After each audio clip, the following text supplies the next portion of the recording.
Ogrim was sitting next to his boyhood friend, and, seeing where Durotan's gaze led, leaned over and whispered, "I think that Gul'dan would better serve his people if he were set out as bait."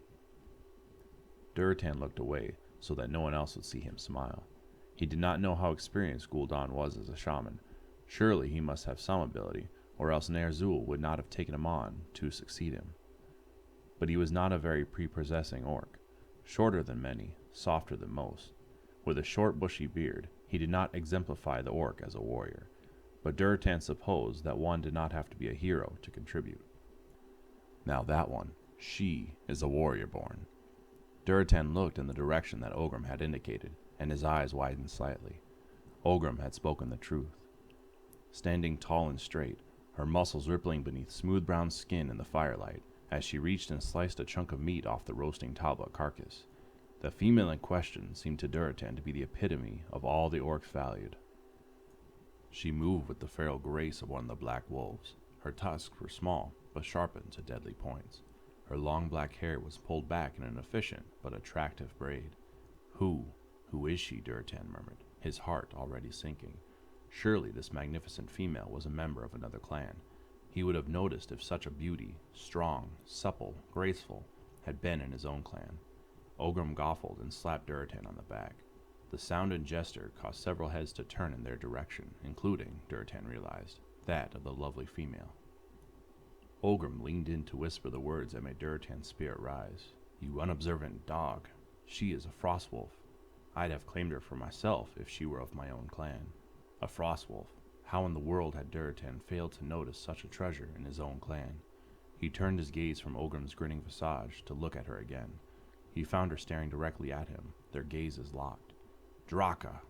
The female started and turned away. Durotan blinked as if returning to himself. "Draka," he said quietly. No wonder he had not recognized her. "No, Ogrim, she was not a warrior born. She is a warrior made." Draka had been born sickly, her skin a pale fawn color rather than the healthy tree bark brown that marked most orcs. For most of his childhood, Durotan remembered the adults speaking of her in low whispers, as of one already on the way to joining the ancestors. His own parents once spoke of her sadly, wondering what her family had done that the spirits would curse them with such a frail child. It was soon after that Durotan realized, putting the pieces together, that Draka's family had moved to the outskirts of the encampment. He had not seen much of her, busy as he was with his own duties.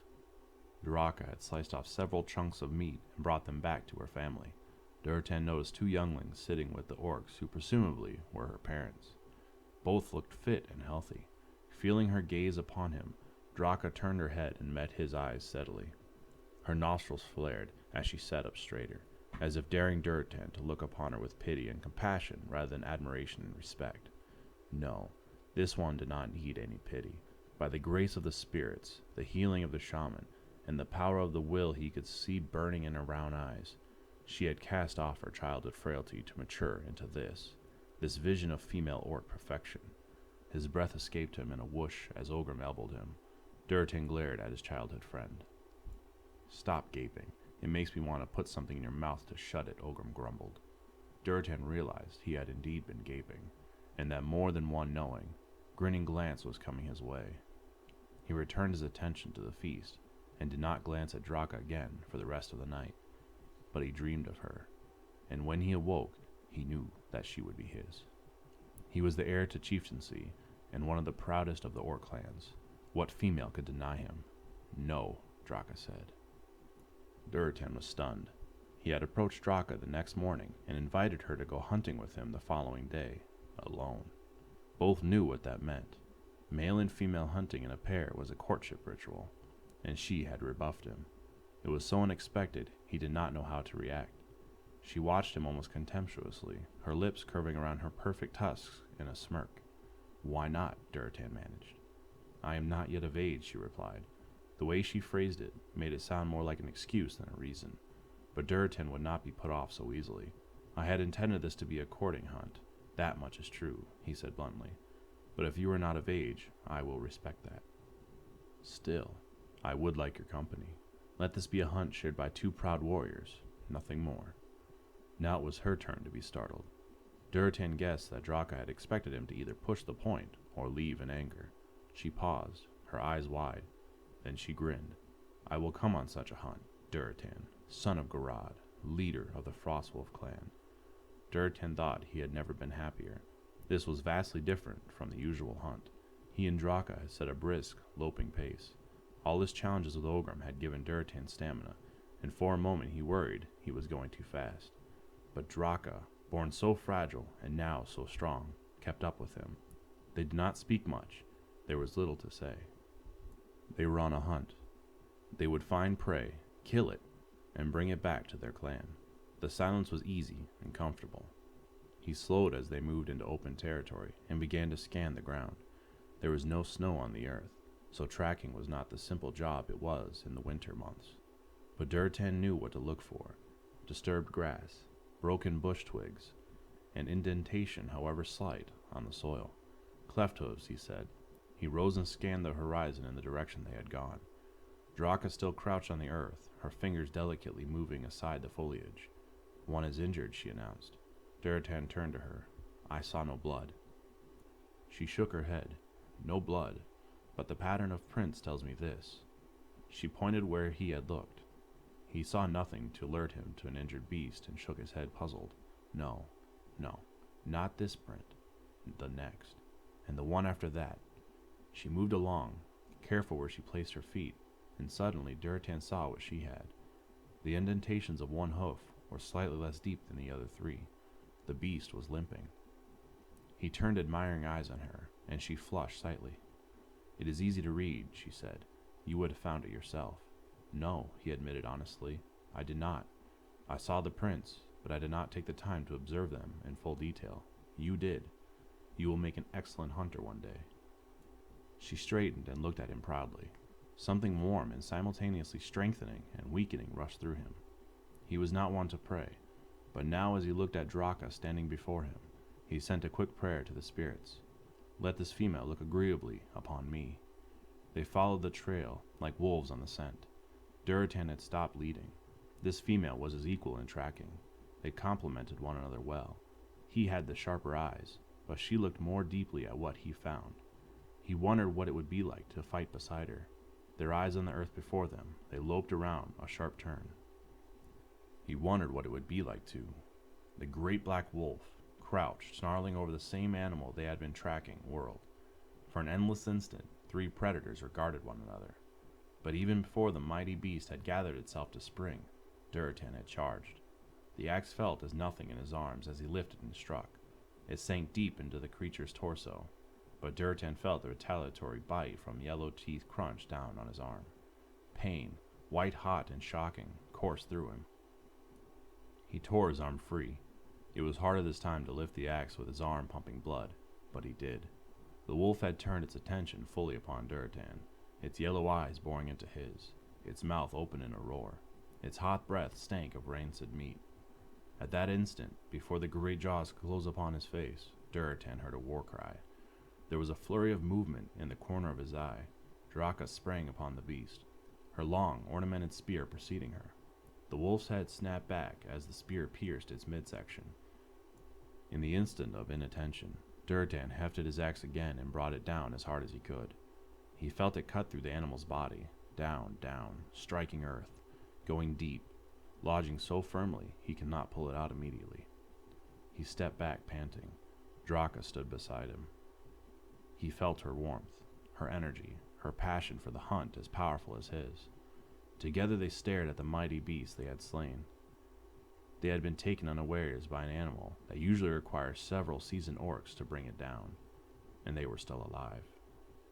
Their foe lay dead, blood pooling beneath it, sliced in two by Duratan's axe, Draka's spear protruding from its heart. Duratan realized he would never be able to tell which of them had struck the true killing blow, and the thought made him ridiculously happy. He sat down hard.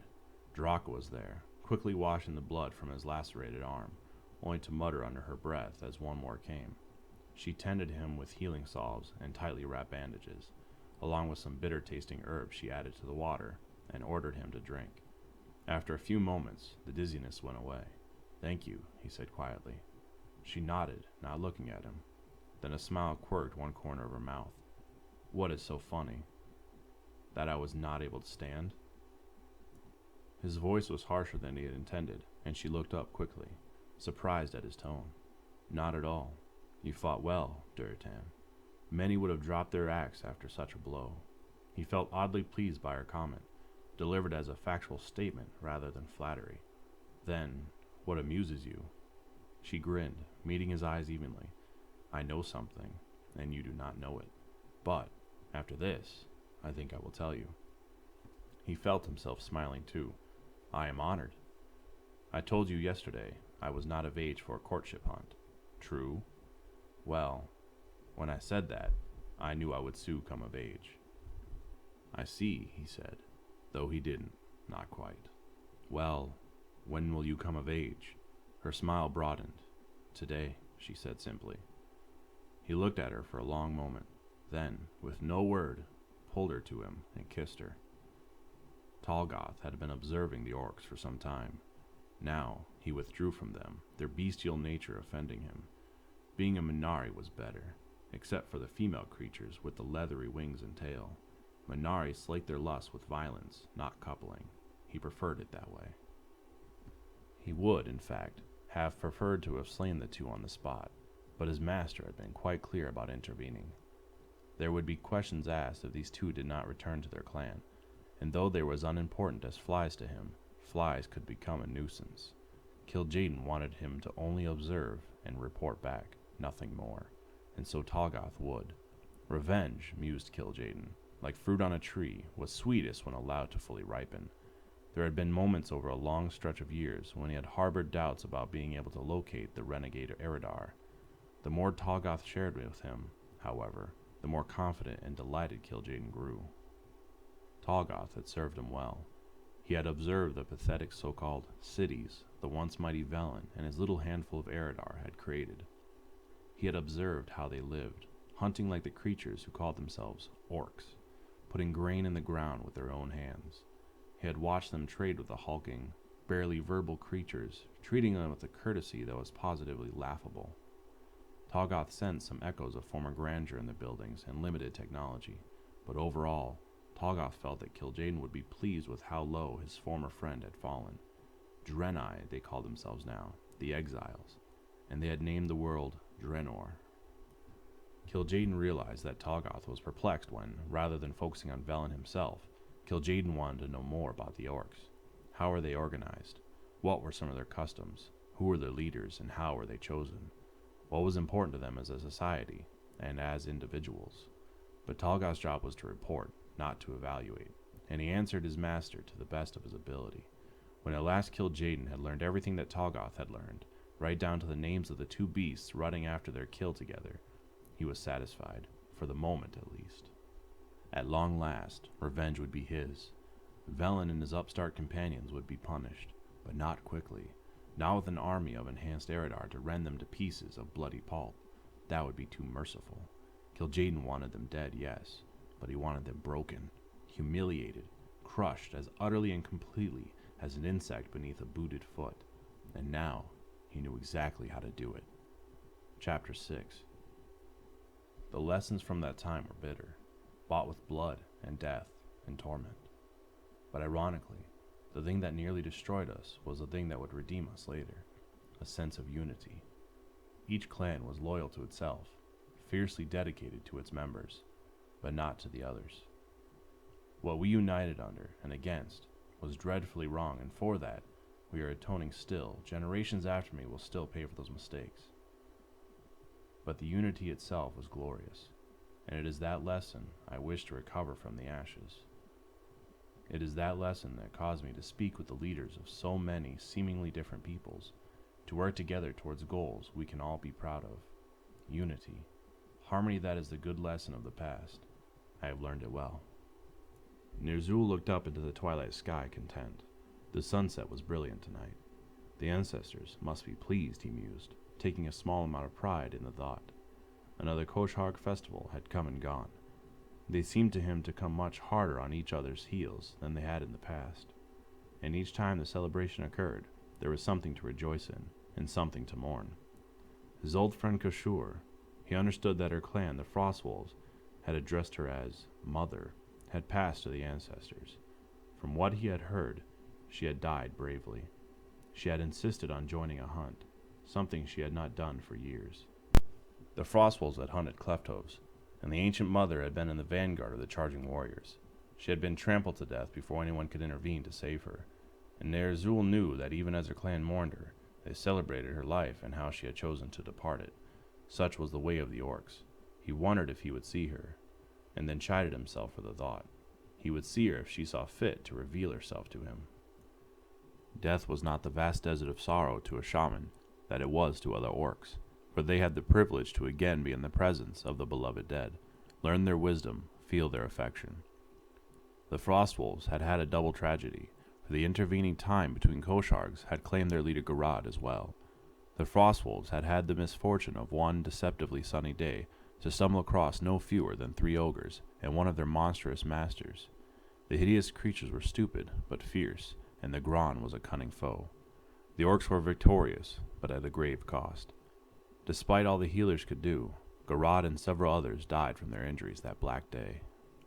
But in the sorrow of losing a leader, and one that Ner'zhul had known and respected, was the joy of seeing new blood come into its own. Kashur had spoken well of the young Durotan, and from all Ner'zhul had seen, the young orc would make a fine leader. He had watched as Durotan was named chieftain, and had noticed an attractive, fierce-looking female looking on with more than simple clan interest in the proceedings. Ner'zhul felt certain that by the next Kosharg, the lovely Draka would be the mate of the new Frostwolf chieftain. He sighed, sifting through the images in his mind, while filling his eyes with the delights of the glorious sunset. The years came and went, and gave their blessings, and demanded their sacrifices. He went to his small hut, which he had once shared with a mate who had passed to the ancestors several years ago. Rolkan visited him from time to time, imparting no words of wisdom, but filling his heart with tenderness and opening him afresh to the needs of his people each time her spirit brushed his. He missed her rough laughter, and her warmth beside him at night, but he was content. Perhaps, he mused, Rolkan would come visit him tonight in a vision. He prepared a potion, chanting over it softly, then drinking it slowly. It would not actually cause a vision. Nothing would unless the ancestors willed it, and sometimes visions came upon him when he least expected them. But over many long years, the shaman had learned that some herbs opened the mind while one slept, so that if one was indeed granted the gift of a vision, one would remember it more clearly the following morning. Ner'zhul closed his eyes, and then opened them again almost immediately, although he knew he was fast asleep. They were standing on a mountaintop, he and his beloved Rolkan. At first he thought they were observing the sunset together, then realized that the sun was rising, not descending into slumber for the night. The sky was glorious, but in a way that roused and moved him, rather than calmed and comforted him. The colors were scarlet, purple, and orange, almost violent, and Ner'zhul's heart lifted. Rolkan turned to him, smiling, and for the first time since she had exhaled her final breath as a living being, she spoke to him. "Ner'zhul, my mate, this is a new beginning."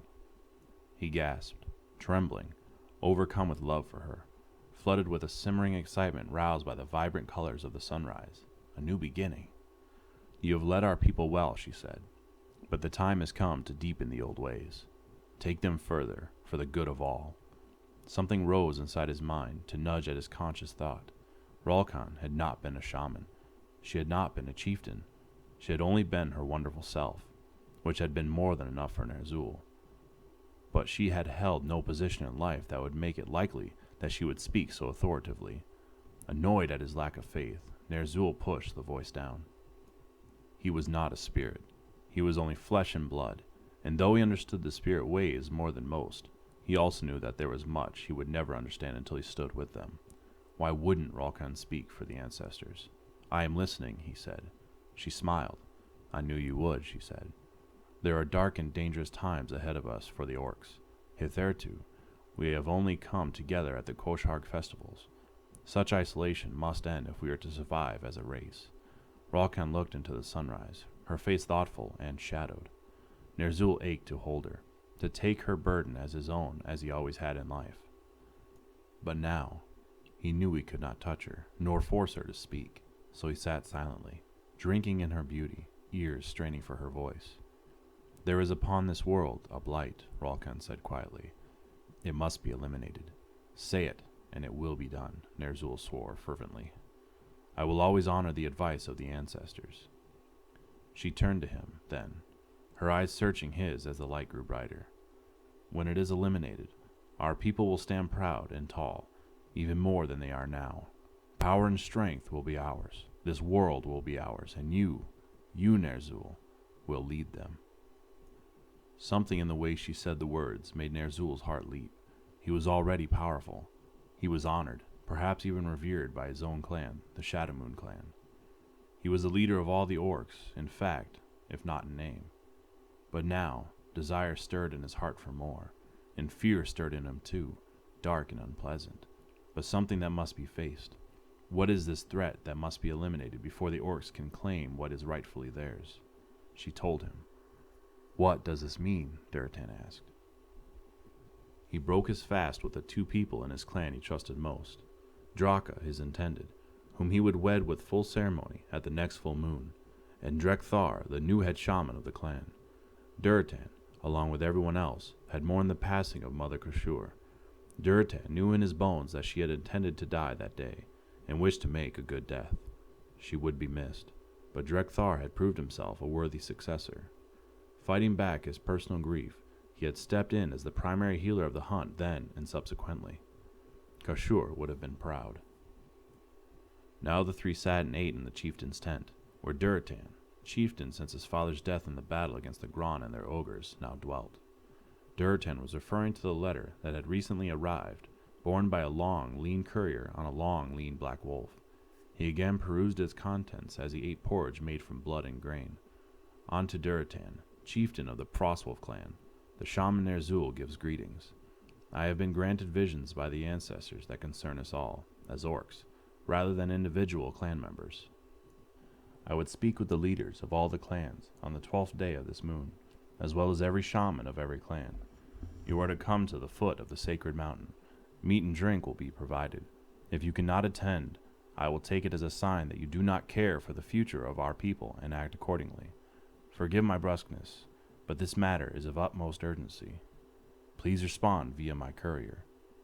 Durotan had made the courier wait while he discussed the matter. The courier seemed quite put out, but agreed to stay out for a brief time. The aromatic smell of the porridge, wafting from a large cauldron, perhaps helped convince him. I do not know. Other than that, obviously, Ner'zhul feels this is of extreme importance, Drekthar admitted. Such a thing has never happened outside of the Koshark ceremonies. Always a shaman have a meeting then, in the presence of the ancestors who wish to attend, but never outside of that. And I have never heard of anyone summoning the chieftains. But I have known Ner'zhul all my life. He is a wise and great shaman. If the spirits were to speak to any of us about something that threatens us all, they would speak through him. Draka growled. Summoning you like you are pets to come at his call, she muttered. I mislike this, Durotan. It smacks of arrogance. I do not disagree with you, Durotan said. His hackles had risen at the tone of the letter, and at first he had been inclined to refuse. But as he read it again, he looked past the haughty words to the intent of the letter. Something was definitely troubling the one orc everyone respected, and surely that was worth a few days' travel. Draka watched him, her eyes narrowing. He looked at her and smiled. I will go then, and all my shaman. Draka frowned. I will come with you. I think it would be best if... Draka snarled. I am Draka, daughter of Kelkar, son of Rakish. I am your intended, soon to be your life partner. You will not forbid me to accompany you. Durotan threw back his head and laughed, warm inside at the display of Draka's spirit. He had chosen well, all right. From one born weak had come strength and fire. The Frostwolf clan would flourish with her by his side. Call him the courier, then, if he has finished his meal, Durotan said, humor still lacing his deep voice. Tell him that we will come to this strange meeting of Ner'zhul's, but we had best be assured of its necessity when we are there. The Frostwolf leader and shaman were among the first to arrive. Ner'zhul himself greeted them, and the moment Durotan laid eyes on the shaman, he knew that he had been right to come. While Ner'zhul was not a young orc, Durotan thought he had aged years in the few months since the last Kosharg. He looked thinner, almost wasted, as if he had not been eating for some while. And his eyes looked haunted. He grasped Durotan's broad shoulders with hands that trembled, and his thanks were sincere. This was no arrogant play for power, but a genuine feeling of threat. Durotan inclined his head, then left to see his people settled in. Over the next few hours, as the sun sank toward the horizon, Durotan watched a steady stream of orcs progress to the flat meadowlands at the base of the sacred mountain, almost as if gathering there for the Koshard festival. He saw the bright banners that announced every clan fluttering in the breeze, and he felt the smile curve his face when he saw the symbol of the Blackrock clan, Ogrim's clan. Since they had become adults, the two boyhood friends had found their time together limited, and while Ogrim had attended Durotan's chieftain ceremony, they had not seen one another since. Durotan was pleased but not altogether surprised to see that Ogrim marched only a step behind Blackhand, the hulking and intimidating leader of the Blackrock clan. Durotan's old friend was now second in command then. Draka followed her future mate's gaze and grunted, also pleased. She got along very well with Ogrim, for which Durotan was grateful. He was fortunate that the two people who mattered the most to him could be friends with one another. While Blackhand was speaking with Ner'zhul, Ogrim threw Durotan a glance and a wink. Durotan grinned back. He was troubled by Ner'zhul's appearance, but at the very least, this gathering would give him a chance to visit with Ogrim. Even as Durotan had had that thought, however, Blackhand turned away with a snort and waved for Ogrim to follow. Durotan felt the smile on his face ebb. If Blackhand demanded that Ogrim attend him throughout this meeting, then even that pleasure would be denied to him. Draka, who knew him so well, reached for his hand and squeezed it. She said nothing. She did not have to. Durotan looked down at her and smiled. Word came from the same long, lean courier that Ner'zhul would not hold the meeting until tomorrow, as various clans would still be trickling in through the night. The Frostwolf encampment was smaller than most, but more harmonious than many. They had brought traveling tents and furs, and the courier had seen to it that they had been given plenty of meat, fish, and fruit. A haunch of Talbuk was now turning slowly over the fire, its tantalizing scent keeping the appetite sharp even as the orcs feasted on raw fish. There were a total of 11, Durotan, Draka, Drekthar, and 8 of his shaman. Some of them looked very young to Durotan, but while shamans certainly grow in skill over time, once the ancestors had appeared to them in visions, they were all accorded with equal honor and respect. A shadowy form appeared beyond the ring of the fire's illumination. Durotan got to his feet and drew himself to his full imposing height, just in case the visitor had too much to drink and had come with belligerent intent. Then the wind shifted, and he laughed as he caught Ogrim's scent. "Welcome, my old friend," he cried as he went to roughly embrace the other orc. Tall as Durotan was, Ogrim was still bigger, as he had been in their youth. As he regarded the Blackrock second in command, Durotan privately marveled how he had been able to best Ogrim in anything. Ogrim grunted and clapped Durotan on the shoulder. "Your gathering is small, but it smells the best of any of them," he said, looking at the roasting meat and sniffed appreciatively. "Then tear off a hunk of Talbuk and leave your duties behind for a while," Draka said. "With that I could," Ogrim sighed, "but I do not have much time. If the Frostwolf chieftain would walk with me a bit, I would be honored." "Let us walk then," Durotan replied. They left the encampment and walked in silence for a time, until the campfires were small, twinkling lights in the distance, and they were assured that there were no prying eyes or ears to witness them. Both orcs sniffed the wind as well. Ogrim stood silently for a while, and Durotan waited with the patience of a true hunter. At last Ogrim spoke. "Blackhand did not want us to come," he said. "He thought it demanding that Ner'zhul would summon us like we were pets to his call. Draka and I had that same reaction as well, but I am glad we did. You saw Ner'zhul's face. One look at him was all I needed to determine that we had been right to come." Ogrim snorted derisively, "For myself as well. But when I left the camp, Blackhand was still raging against the shaman. He does not see what you and I do." It was not Durotan's place to speak ill of another clan leader, but neither was it any secret what most orcs thought of Blackhand. He was certainly a powerful orc, fully in his prime, bigger and stronger than any orc Durotan had ever seen, and he was also certainly not stupid. But there was an air about him that raised Durotan's hackles. Durotan decided to hold his tongue. "I see your struggle, even in the darkness, my old friend," Ogrim said quietly. "You do not have to speak for me to know what you would say. He is my chieftain. I have sworn loyalty to him, and I will not break that oath. But even I have my misgivings." The admission startled Durotan. "You do?" Ogrim nodded. "I am torn, Durotan. Torn between my loyalties and what my mind and heart tell me. may you never be put in such a position. A second, I can help moderate him somewhat, but not much. He is clan leader, and he has the power. I can only hope that he will listen to others tomorrow, and not stubbornly sit on his wounded pride. Durotan fervently shared that hope. If things were indeed as bad as Nerzul's expression seemed to indicate, the last thing he wanted to see was the leader of one of the most powerful clans behaving like a spoiled child. His eye fell upon a dark shape on Ogrim's back. Pride and sorrow both flooded him as he spoke. You carry the Doomhammer now. I did not know of your father's passing. He died bravely and well, Ogrim said. He hesitated, then said, Do you remember that day long ago when we ran afoul of the ogre and the Draenei saved us?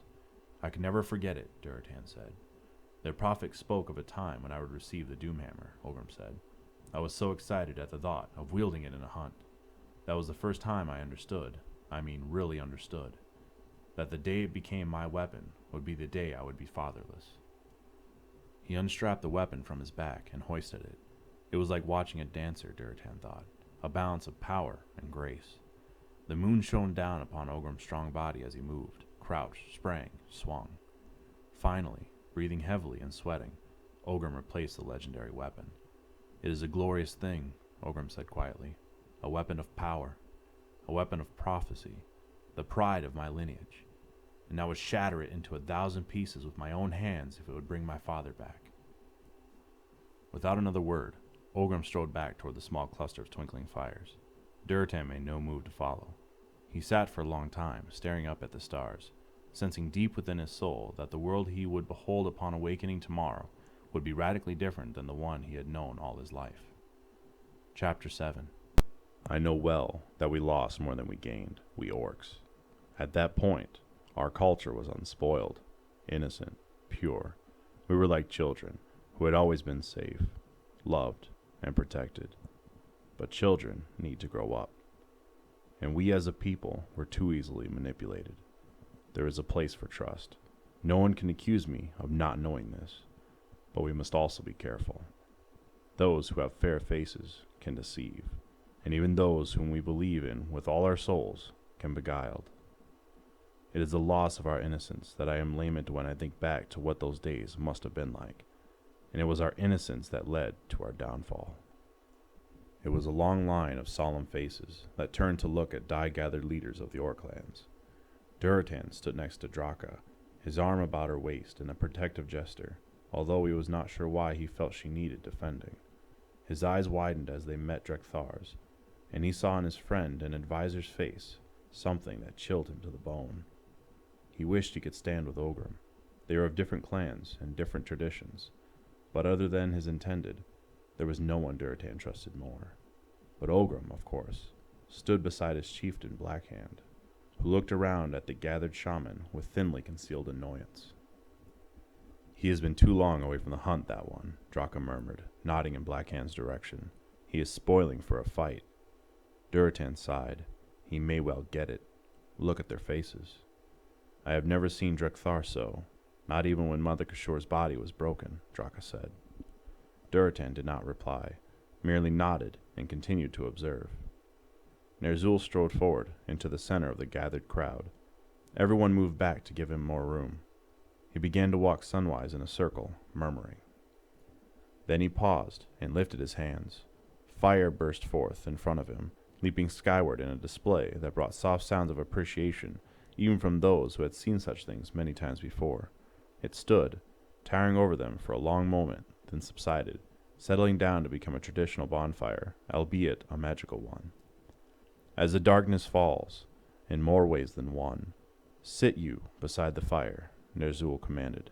Let each clan sit to itself, with each its own shaman, and I will call you forth to speak when the time is right.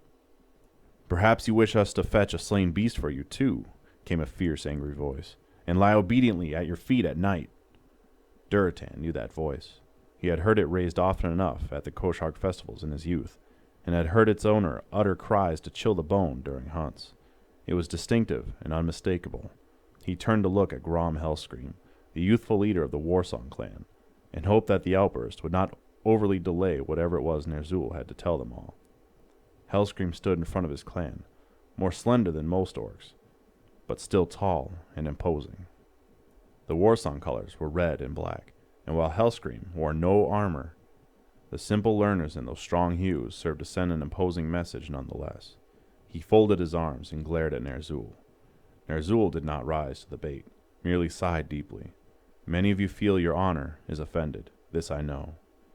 Give me leave to speak, and you will be glad that you are here. Your children's children will be glad of it. Hellscream growled, and his eyes flashed, but he said no more.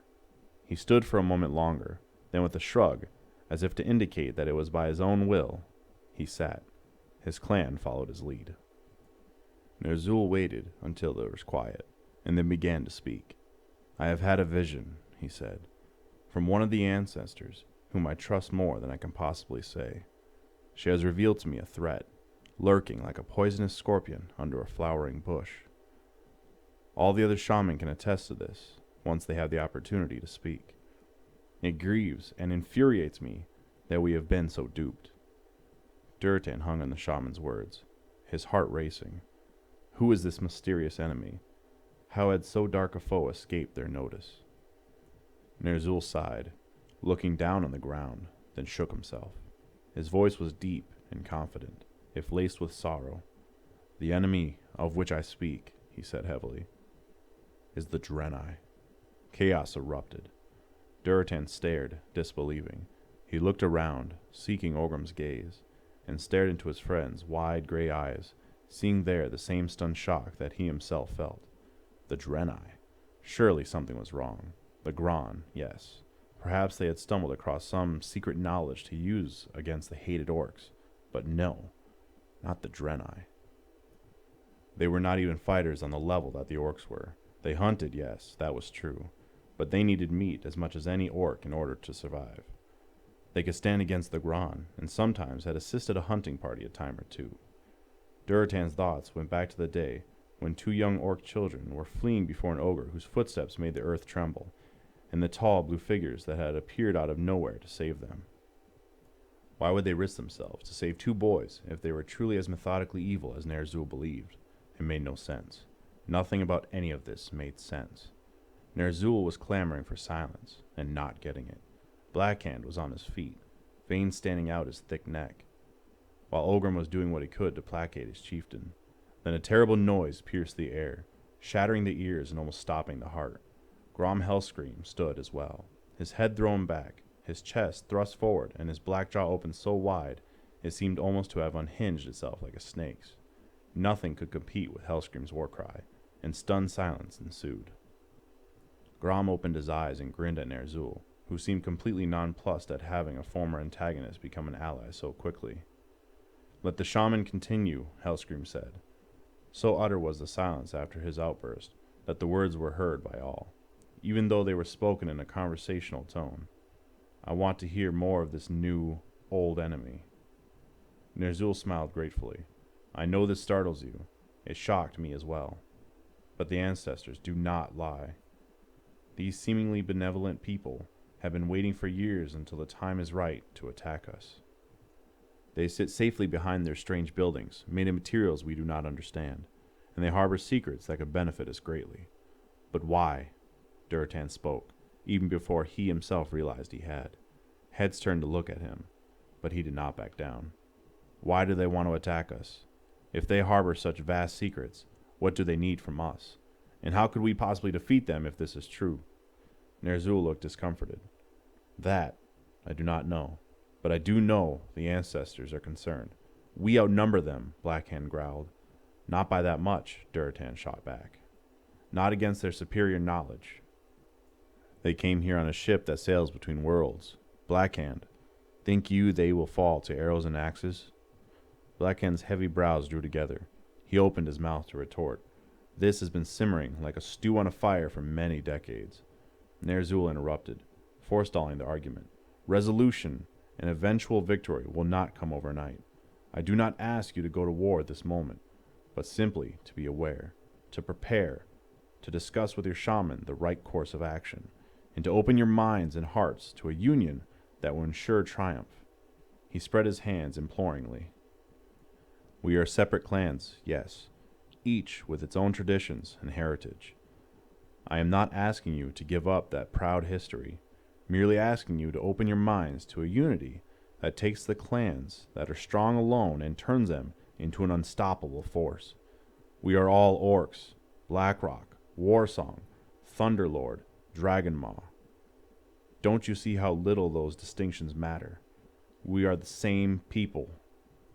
In the end, we want safe homes for our young, success in the hunt, mates who will love us, honor amongst the ancestors. We are more alike than different. Duratan knew this to be true, and glanced over at his friend. Ogrim stood behind his chieftain, tall and imposing and solemn. Yet when he felt Duratan's gaze on him, he met that gaze and nodded. There had been those who had protested this unusual friendship between two adventuresome and, Duratan had to admit, trouble-prone youths. But Duratan would not be who he is today if he had not drawn from Ogrim's steady strength. And he knew in his bones that Ogrim felt the same about him. But the Draenei. May I speak? The voice belonged to Drekthar, and Duratan turned, surprised. The question seemed to be addressed not only to his chieftain, but to the shaman who had been a mentor to all of them. Ner'zhul looked at Duratan, who nodded. My chieftain, Drekthar said, and to Duratan's shock his voice trembled. My chieftain. What Ner'zhul has said is true. Mother Kashur confirmed it. The other Frostwolf shaman nodded. Duratan stared at them. Mother Kashur. If there was anyone Duratan trusted, it was that wise old orc.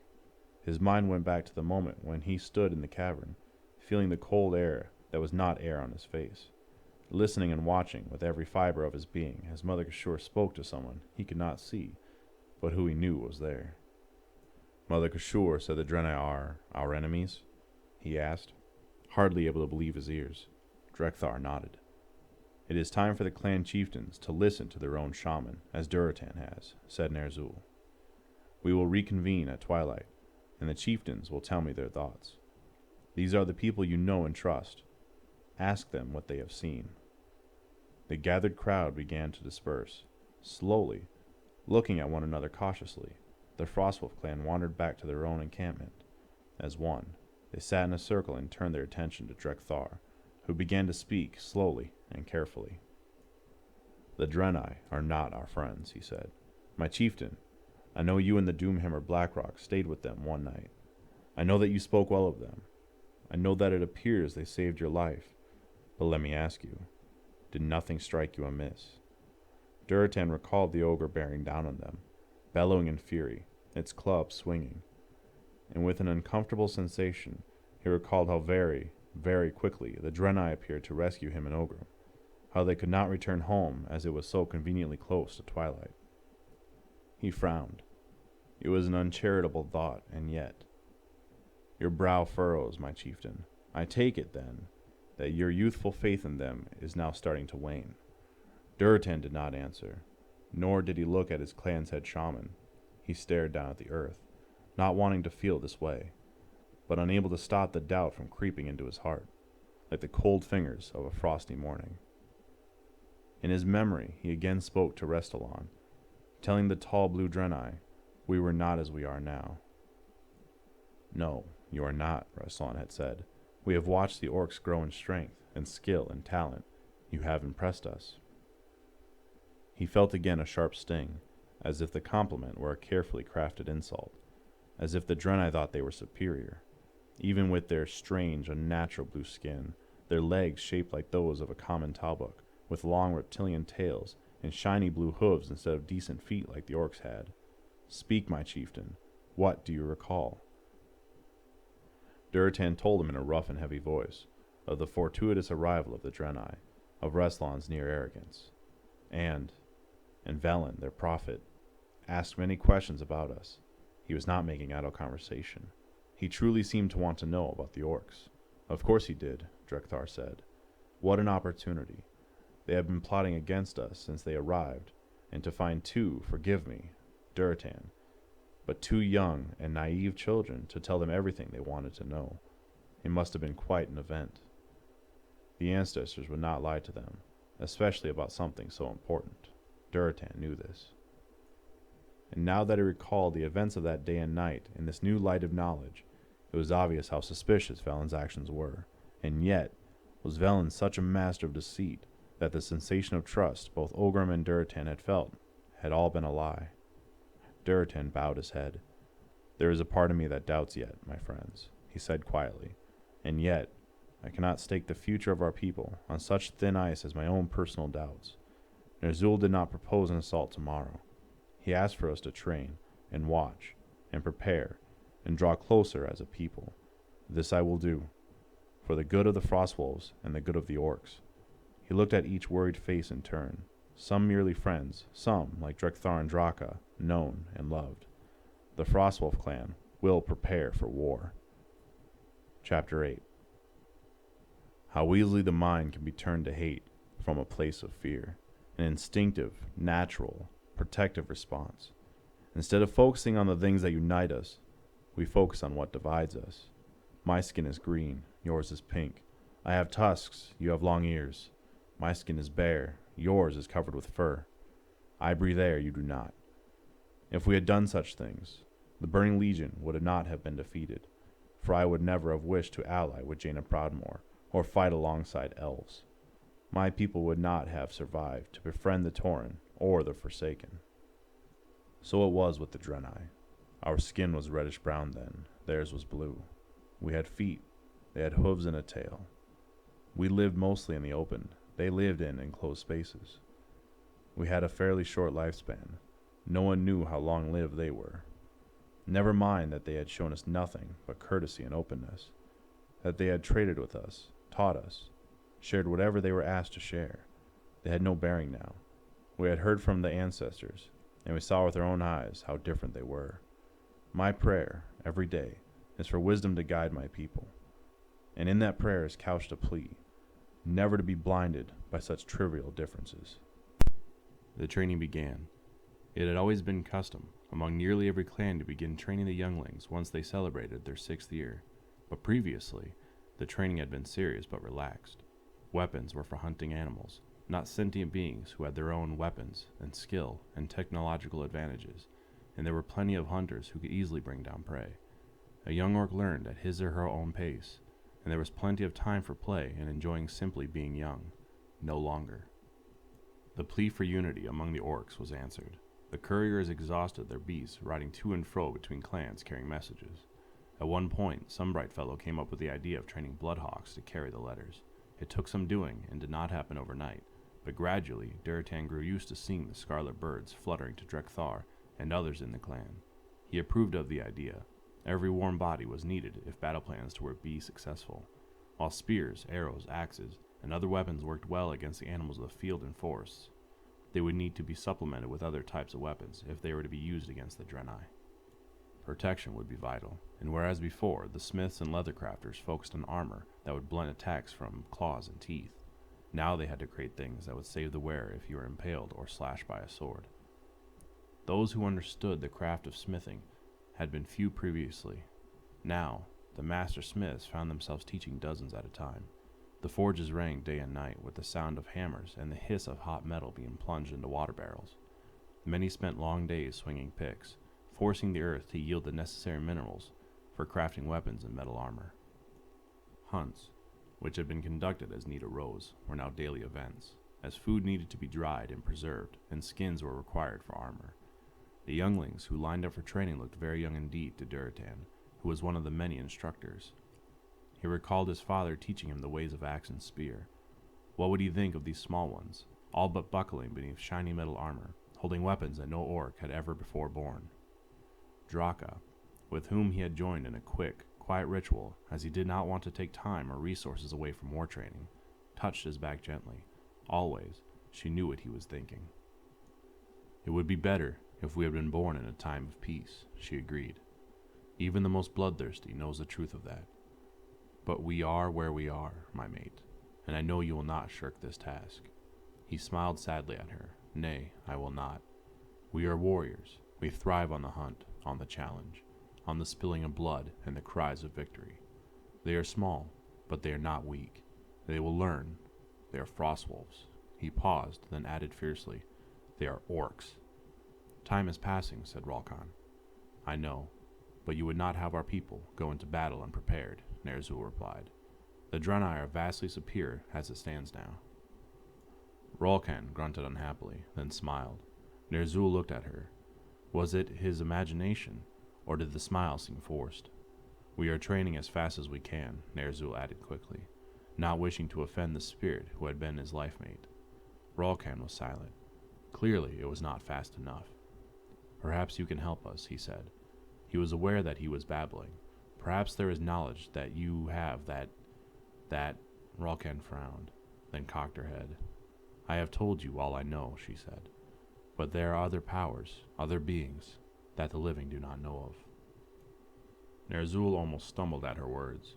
There are the elements, and there are the ancestral spirits, he managed. What other beings are there? She smiled at him. You yet breathe, my mate. You are not ready to treat with them. They are the ones who have been aiding us, so that we may aid you, the beloved ones we left behind. No, Ner'zhul replied. He was pleading.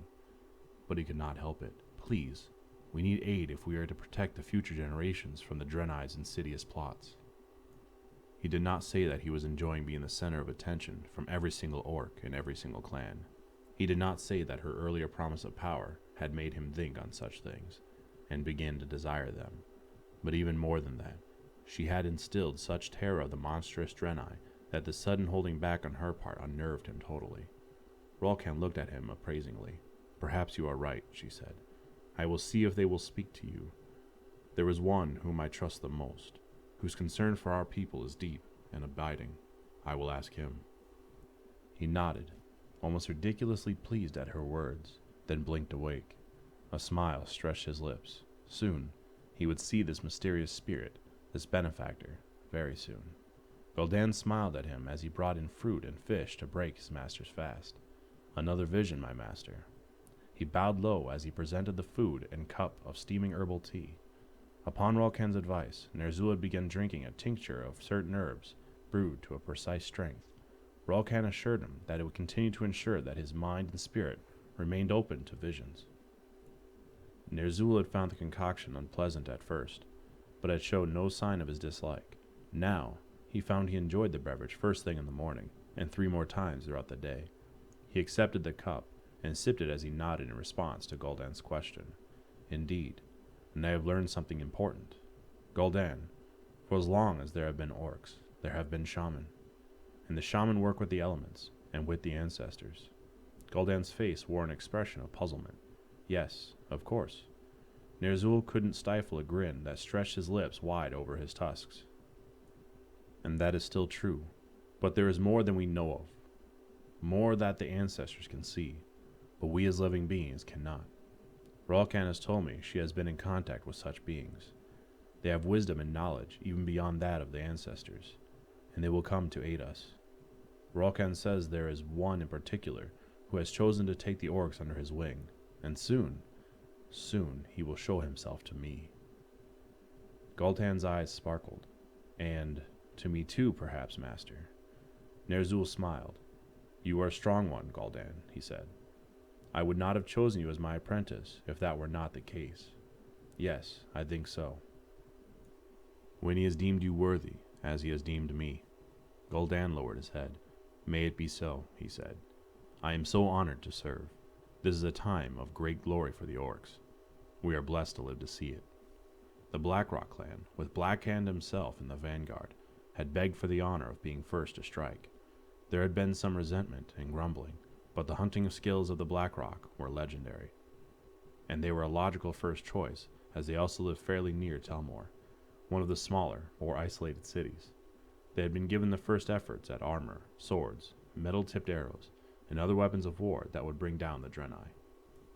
Ogrim, the Doomhammer strapped across his back, and clad from head to foot in metal that made him chafe and feel confined, rode at his chieftain's side. The wolf beneath him seemed to have an equal dislike of the armor, and now and then turned his massive head to snap at Ogrim's leg, as if at some insect that annoyed him. He also seemed to be laboring a bit as he bore his rider across a soft meadow grass, panting more than usual, pink tongue lolling. Ogrim muttered under his breath. It had sounded so simple. Go to war against this new, insidious foe. But when they had all, including Ogrim, stood and cheered the decision, no one had stopped to think how difficult it would be to simply prepare. They would need to breed the wolves for size even more now, if the animals were to carry armor as well as orc bodies already heavy with dense bone and powerful muscle. The weapons were not untried. Several times already they had attacked the ogres, rationalizing that although they were lumbering and stupid, and the Draenei were quick and intelligent, fighting them was more akin to fighting the new enemy than killing Talbuk would be. They had lost a few, at first, who were burned on a pyre with due ceremony for their honorable sacrifice. The weapons felt alien in their hands. The armor slowed them down, but each time the attacks went more smoothly. The last time, they had faced not only a pair of ogres, but one of their masters, a Gron who had the ferocity of the ogres it dominated and a vile cleverness that made it a much more challenging foe. 2 brave Blackrock soldiers fell before Ogrim got in the final blow, swinging his hammer of prophecy and bringing doom upon the bellowing Gron. Blackhand stood beside him, panting and sweating, blood, his own and that of the creature they had just slain, spattering his face. He wiped his face with his mailed hand and licked the blood, grunting. 2 ogres and their master, he muttered, reaching out a hand to clap Ogrim on the shoulder. The pitiful Draenei do not stand a chance against our might. Standing, sweating in the sun, its bright light glinting off the metal plate and almost blinding his eyes, Ogrim agreed. Bloodlust rose high in him. He trusted Ner'zhul and the shaman of his clan. Further, he had spoken with Durtan, and they both agreed that although they had been treated fairly by the Draenei on that long ago day when they had been rescued by the Blueskins, there had been something peculiar about them. The spirits had never guided them falsely before. Why would they do so now? But as he rode alongside his lord, to where a small hunting party had been reported, Ogrim had misgivings. What if the Draenei had been odd? Surely the orcs must have seemed odd to them when they first arrived. Was death truly an appropriate punishment for being different? When had there been a single attack on an orc by the Draenei? A single insult or offense even? Now, 18 Blackrock warriors, armed to the teeth, their bodies coated in protective metal, were riding to slaughter a group of the Blueskins who were doing nothing more threatening than gathering food for their people. Unexpected and unwanted, an image rose in Ogrim's mind of the young Draenei girl who had smiled shyly at them. Was it her father or mother who would die here on this glorious sunny day? You look lost in thought, Ogrim, said Blackhand in his gravelly voice, startling Ogrim momentarily. What fills your mind, my second? The face of an orphan, thought Ogrim, but did not say. Instead, he said gruffly, I was wondering what color Draenei blood was. Blackhand threw back his oversized head and laughed heartily. Ogrim heard a harsh caw and the sound of frantic wing beats, as the very crows took flight at the noise of the Blackrock chieftain's laughter. I will make sure your face is painted in it, Blackhand said, chuckling. Ogrim's jaw tightened, and he said nothing. The ancestors do not lie, he thought grimly. A child is innocent, always, but its parents have earned death, if they are plotting against us as the spirits have said. They came upon them with ridiculous ease, not bothering to hide their approach. The scout had said the hunting party numbered 11, 6 males and 5 females, and they encountered a herd of Kleftos. While the great, shaggy beasts were strong and difficult to bring down, they did not have the aggressiveness of a roused herd of Talbuks, and the Draenei hunting party had already managed to isolate a young bull. It roared, pawing the earth and lowering its head, aiming its single horn at its attackers, but the outcome was assured. Or it would have been, had it not been for the arrival of the orcs. Blackhand drew his company to a halt on a ridge. Ogrim could smell the excitement from his kinsmen.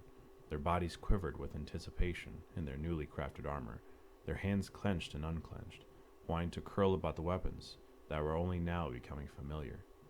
Blackhand held up a mailed fist, his small eyes fastened on the activity below, waiting for the right moment to swoop down like a hawk on a meadow rat. The Blackrock chieftain turned to his shaman, who were in the back. They, too, wore armor, but carried no weapons. They did not need to. They would heal their brethren as they fell, and also direct the immense power of the elements towards their foe. You are ready, he asked. The eldest among them nodded. His eyes glowed fiercely, and his lips were curved in a smile. He, too, wanted to see Draenei blood shed this day. Blackhand grunted and brought his fist down. The Blackrock warriors charged. They uttered their battle cries as they came, and the Blueskins turned, startled. At first, only surprise registered on those faces. No doubt they merely wondered why such a great number of mounted orc warriors were coming to aid them in a kill. It was only when Blackhand, atop his monstrous wolf, brought his two-handed broadsword down in a smooth blow that severed their leader in half that the Draenei realized that the orcs had come not for the Clefthoof, but for them. To their credit, they did not stare in stunned horror at the sight, but sprang immediately into action. Voices that held only the faintest tremor of fear uttered words in a liquid-sounding alien tongue. Although Olgrim did not recognize the words, Durotan had the gift of recall for such things. Not he, the sound was familiar. He knew what to expect from that long-ago day when the Draenei had rescued him and Durotan, and had prepared his kinsmen. So when the sky crackled with an unnatural blue and silver lightning, the shaman were ready. They blasted the strange bolts of light with lightning of their own. The brightness was almost blinding, and Olgrim looked down quickly, his focus on the Draenei warrior in front of him, wielding a staff that glowed and sparked.